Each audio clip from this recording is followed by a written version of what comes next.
I need $2,000 for a car down payment. You'll co-sign, my brother's kid messaged. I replied, not happening. Minutes later my brother barked, do it or you're out. That night I shut down their utility accounts. By 9:02 a.m. they were screaming in my voicemail and decided to take revenge on me. But Caleb never understood boundaries. He's my 24-year-old nephew, my brother Todd's only son, and if you ever met him you'd think he was raised by wolves. The way he talks to people, the entitlement, the zero effort to earn anything. It's like he skipped the whole process of becoming a decent human being. And the truth is he kind of did. Because Todd, his father, let it happen. Todd's always been one of those men who thinks being a laid-back parent means letting your kid run wild while you do the bare minimum. Caleb never got told no. Never got punished. Never got a job either. But he always had nice sneakers, always had the newest iPhone, and always expected things to be handed to him. I tried not to get involved. I really did. For most of my life I kept my distance from the dysfunction. But then 3 years ago Todd called me in a panic. He'd lost his job, said he was behind on rent, didn't want Caleb to end up on the street. The guilt trip was so thick I could barely breathe. So I caved. I bought them a 2-bedroom condo in a decent neighborhood, under my name since Todd's credit was a wreck, and I agreed to cover utilities until they got back on their feet. Todd promised it would be temporary. Said he'd find work. Said Caleb was looking into community college. None of that happened. Todd never got another job. Caleb never went to school. They just settled in like squatters who thought they'd won the lottery. The only difference was I kept paying for the lights and water. Fast forward to last Tuesday morning. I'm at work in the middle of a client call when I get a text from Caleb. I need $2,000 for a car down payment. You'll co-sign. That was it. No hello. No explanation. Not even a fake please. Just this arrogant little punk assuming I'd open my wallet because... Why? Because I always had. I didn't reply for a while. I just stared at the screen letting it sink in. Then I typed, not happening. Felt good to hit send. 1 minute later my phone rang. Todd. Of course. He didn't ask what was going on. Didn't try to be reasonable. He barked into the phone like a boss giving orders. Do it or you're out. Those were his exact words. And I just sat there thinking, out of what? I hung up. That night I poured myself a glass of wine, logged into all 3 utility accounts, gas, water, electric, and shut everything off. I didn't warn them.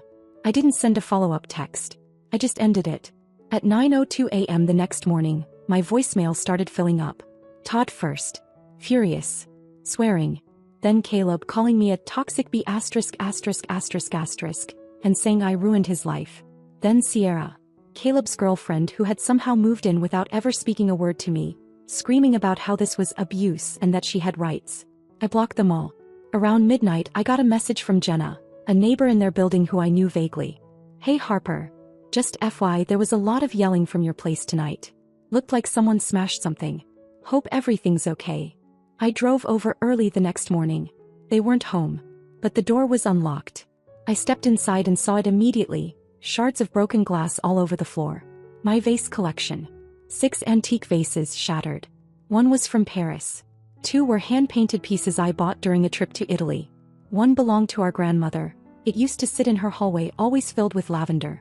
I had stored them there because my apartment didn't have the space or the proper shelving. Now they were gone. Not just broken, destroyed. And still no apology. No call. No explanation. Just silence. They thought they'd finally put me in my place. But what they didn't know is that I had one final move left. And this one, it was going to change everything. I didn't cry when I saw the broken vases. I just stared. Took it in. The silence in that apartment felt different now. Thick. Final. The floor was covered in glass and dust, and for a second I wondered how long they'd waited after the shut-off notices to get angry enough to do this. I could picture it. Caleb pacing, yelling about how unfair it was, Todd probably half watching from the couch, Sierra egging it on like she had any right to be in that space in the first place. And that's when it hit me. They actually believed it was theirs. That condo. The power, the water, the roof. They thought they owned it like I was just the sponsor who happened to be in the background. But it wasn't theirs. It never was. 3 years ago Todd called me crying, said he lost his job, needed a place for him and Caleb to stay just for a few months. He made it sound urgent. Desperate. Said Caleb was going through a rough patch, and they just needed stability.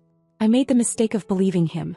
I used part of the money I had set aside for a second property and bought them that condo. Paid it in full under my name. Set up the utilities. Even paid the HOA fees so they wouldn't be overwhelmed. And they repaid me by turning into squatters.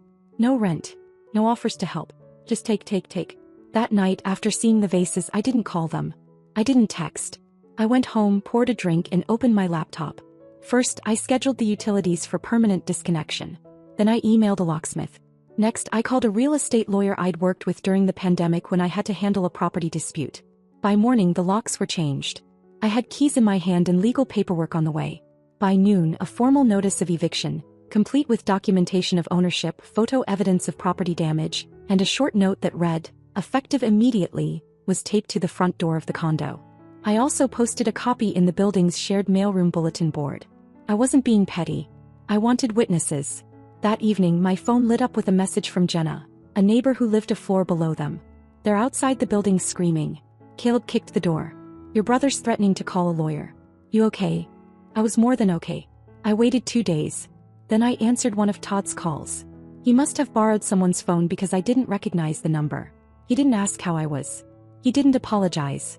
He said I had no right. Said I had humiliated him. Said I made his son homeless. I reminded him the condo was mine. That the bills had been mine.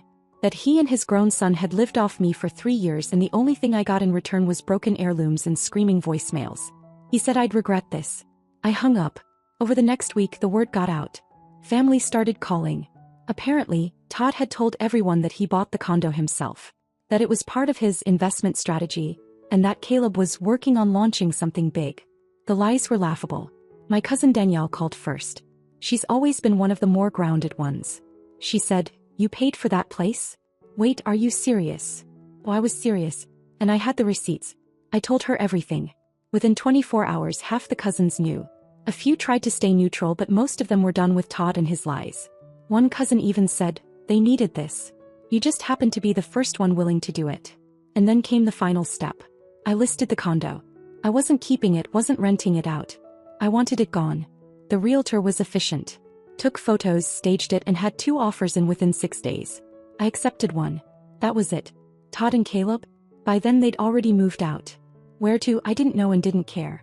I figured they were couch surfing or living off whatever pity they could squeeze out of someone else. I thought that was the end. But 2 weeks later they pulled something I didn't see coming. And that's when this stopped being a family feud and turned into war. Selling the condo should have been the end of it. I'd done what needed to be done. Cut them off, reclaimed what was mine, and finally closed that disgusting chapter of family freeloading. The final walkthrough had been clean, the buyer polite, and when the deal closed I thought that was it. Closure. Peace. But people like Todd and Caleb don't accept consequences. They don't learn lessons. They just look for new ways to blame you. And when the money stops, they go for blood. It started with a phone call from my manager. Thursday morning. His tone was weird, polite but cautious. He asked if I had time to talk. I walked into his office thinking maybe a client was unhappy or I'd missed a deadline. He held up a printout and said, "We received this." It was an anonymous email to corporate. Long, messy paragraphs claiming I'd made sexist, hostile remarks during a client video meeting. The message accused me of being emotionally manipulative and unfit for a leadership role. No date, no names, no meeting times, just pure fiction. The wording wasn't even professional. It was emotional, erratic, and full of phrases like abusing her position and has a long history of workplace toxicity. It was Caleb. I didn't even have to guess. He didn't have a job or responsibilities, but he had time. Time to sit at some cafe or his new couchsurfing location, fuming, plotting, typing up fake complaints and thinking this would scare me. HR got involved immediately. They did a standard review, interviewed a few coworkers, and found nothing. Of course they didn't. I've worked at this company for over a decade and never had a single issue. Within 48 hours the case was closed. But Caleb wasn't done. A few days later, a 1-star review popped up on our firm's Google profile. It mentioned me by full name and claimed I was unprofessional, mentally unstable, and regularly made derogatory remarks toward clients. The review ended with, "This woman should not be trusted in any financial setting." It got flagged within an hour and taken down. But not before a couple coworkers saw it. Mark from HR asked if someone had a personal vendetta against me. I didn't even lie. I said, "My nephew. I evicted him from a condo I owned. He's retaliating." Mark blinked, then said, "Wow, that explains a lot." But that wasn't the worst of it. The next week, a fake LinkedIn profile appeared with my name, my photo, but a completely fake job history and bizarre posts about reclaiming feminine power through financial manipulation. It was weird. Creepy. Designed to embarrass me. And it made something in me finally snap. They weren't going to stop. They weren't going to move on. Todd was too proud and Caleb was too stupid. They wanted to drag me down, ruin my name, destroy everything I'd worked for. Not because I wronged them, but because I stopped being useful. So I made a list. Every utility bill I'd paid. Every grocery order. Every rent equivalent calculation. Every text where Todd asked for money and I sent it. Every apology he made when he couldn't afford to buy Caleb a birthday gift. I made a file. Todd and Caleb, civil case evidence. Then I found a lawyer. A good one. He looked at the file and said, "We'll go after them for unpaid rent, utility reimbursements and property destruction. Possibly defamation depending on how far these online attacks go." He was calm. Confident. I felt like I could finally breathe again. 3 days later, Todd got served outside a donut shop.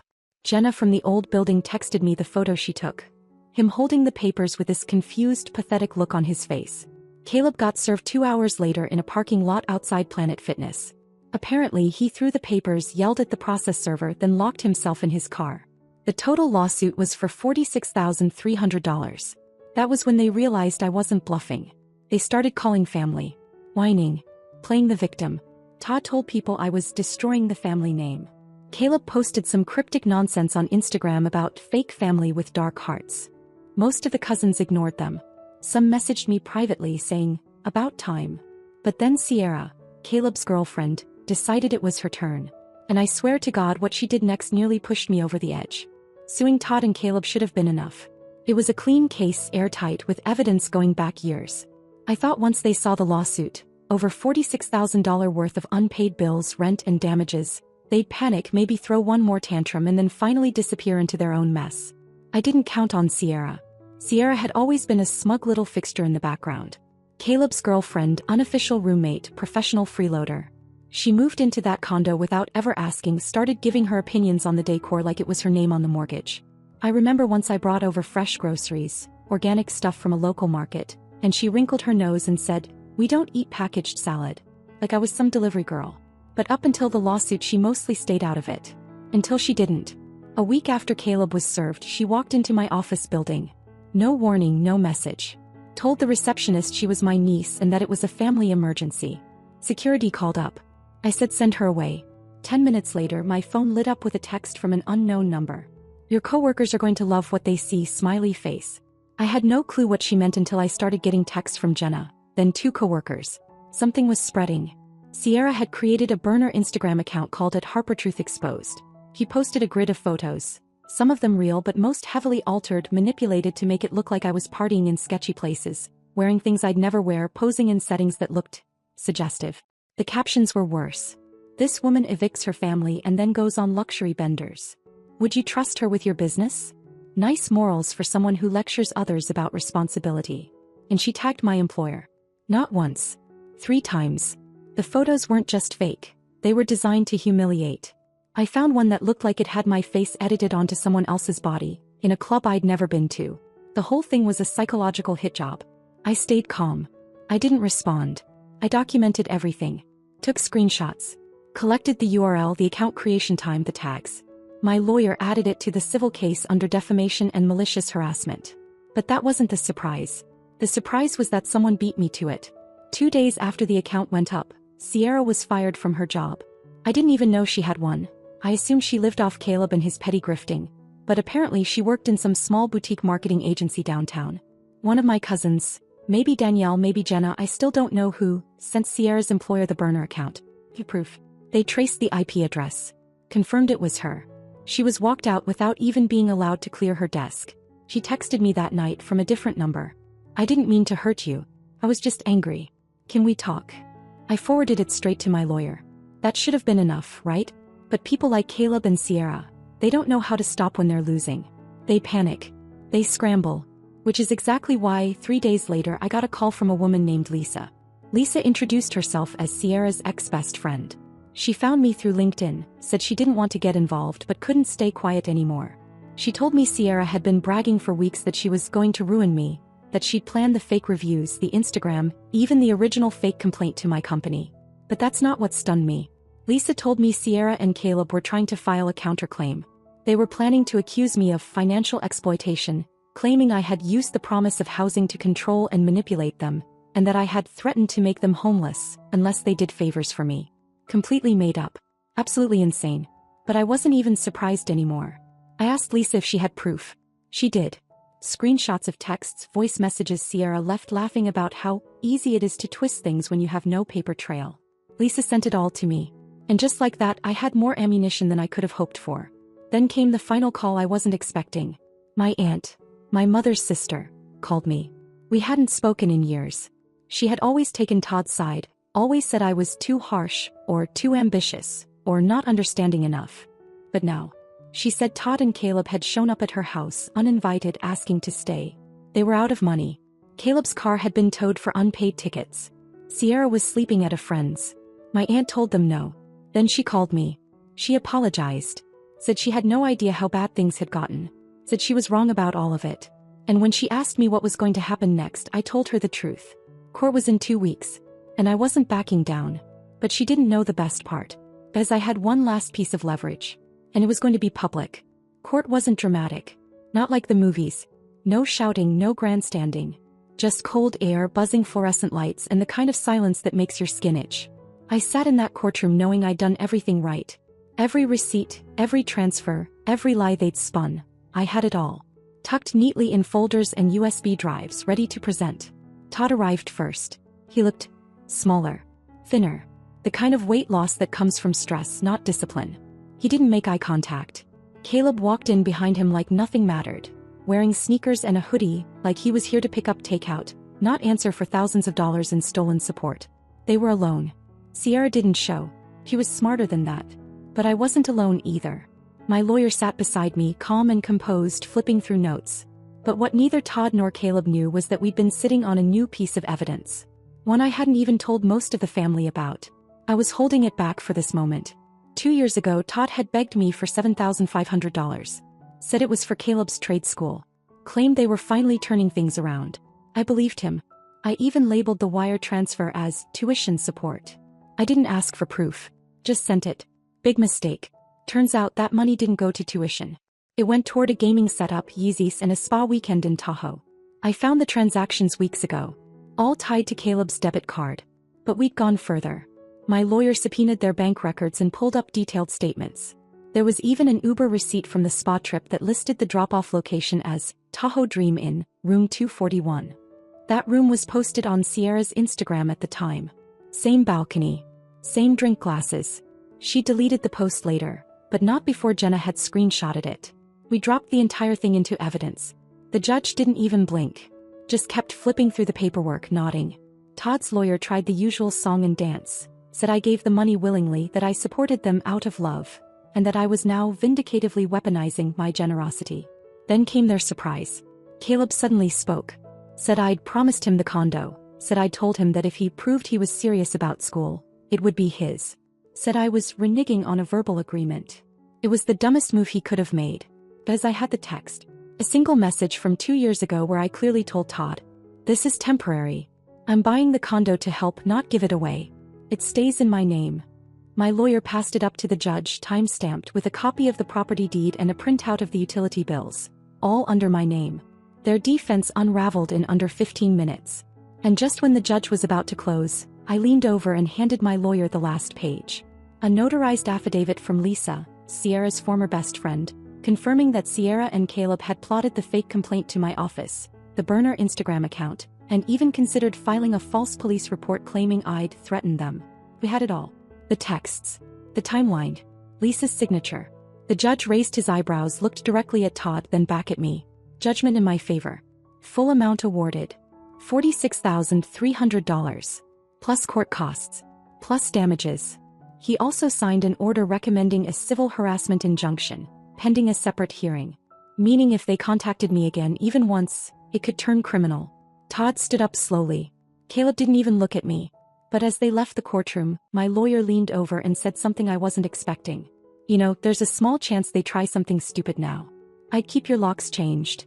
I didn't think they'd go that far. I was wrong. Because less than 48 hours later I woke up to a noise outside my apartment. And what I found waiting for me in the hallway. That told me this wasn't over. Not yet. I'd barely slept since court. Not because I was worried, but because I knew Todd and Caleb weren't the type to take a loss quietly. I'd seen what they did when I turned off utilities. I'd seen what they were capable of when I stopped paying their bills. But what happened that night? Even I didn't see it coming. It was just after 2:30 a.m. A scraping sound outside my apartment door, light but rhythmic. At first I thought maybe it was just someone fumbling with their keys. But it didn't stop. Then came a whisper.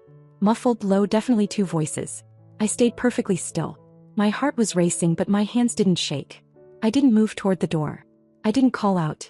I just walked to the kitchen, grabbed my phone and called the building's overnight security. Then I called the police.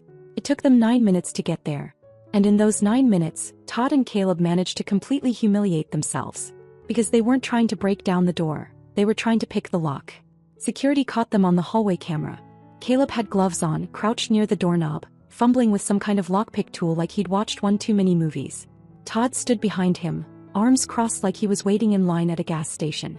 They actually thought they could break in to my apartment. The one they didn't know had an internal surveillance camera pointing directly at the front entrance. I had footage of the whole thing, audio and all. Police arrived, separated them and found the tools in Caleb's pocket. When they tried to lie and say they were just checking in on their sister, the officer asked, "Is this how you normally visit family?" They were arrested on the spot for attempted unlawful entry. I didn't press charges. I didn't have to. The arrest alone was enough to blow the last thread of credibility they had. Word spread fast. Too fast, honestly. My cousin Michael sent me the mugshots within 2 hours. Danielle called laughing, said, "This is the part in the movie where the villains really start to crumble." And they did.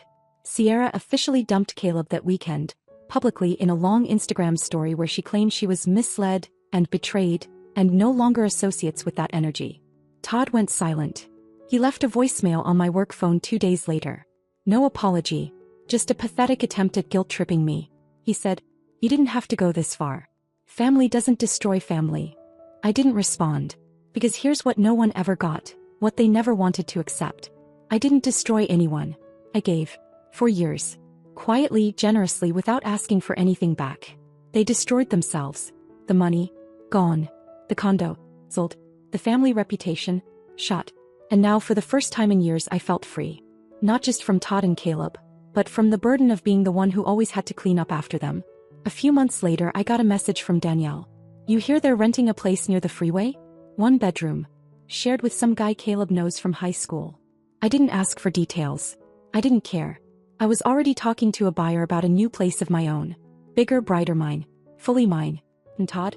He became a cautionary tale in the family. Not because he raised a spoiled son, but because he tried to destroy the only person who ever actually tried to help him. And lost. Completely. It had been 2 months since the court ruling.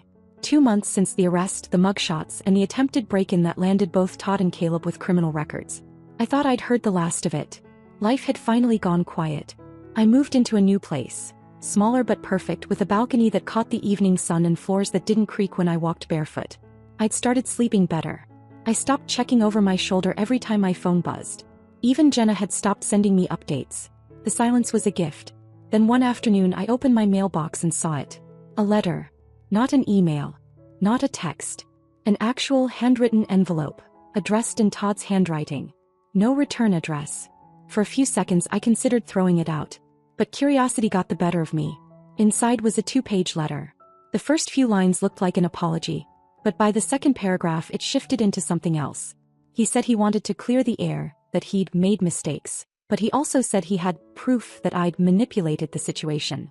He claimed he had recordings of conversations from back when I helped him financially, recordings that paint a different picture. He didn't say what they contained, just hinted. Then came the line that stopped me cold. "You may have won in court, but if I go public you'll lose everything that matters." It wasn't an apology. It was a threat. 2 months. That's how long it took for Todd to crawl back out from under the weight of his own failure and try to flip the narrative again. He didn't say what he wanted. He didn't ask for money. He just wanted control back. One last desperate hand on the wheel. I scanned the letter, made a digital copy and sent it straight to my lawyer. He called me the next day, said, "It's vague enough that it's not technically extortion, but it's close." Then he paused and added, "And if he's recording people without consent, that's a legal risk for him, not you." Still, the timing of it bothered me. Why no? That weekend I got the answer. Danielle forwarded me a screenshot of a GoFundMe page. Title, "Help Us Start Over, The Family Wrongfully Torn Apart." The photo? Caleb and Todd looking solemn in front of a beat-up sedan. The description? A heavily edited version of events. They painted themselves as victims. Said they'd been manipulated by a wealthy family member, evicted illegally, and dragged through the legal system by someone with influence. They even mentioned the court ruling but twisted it, claiming I had misused the system to punish them for refusing to grovel. Baker? They set the fundraising goal at $50,000, and people were donating. Not family strangers. Strangers who didn't know the real story. I was furious. Not because of the money, but because Todd and Caleb had found one more angle to exploit. One more platform where the truth didn't matter as long as the story made people feel something. I called my lawyer again. He said we could file a cease and desist, possibly even pursue a defamation claim if they kept this up. But I told him to wait, as I had an idea. And this time I wasn't just going to defend myself. I was going to end the story they were writing. My way.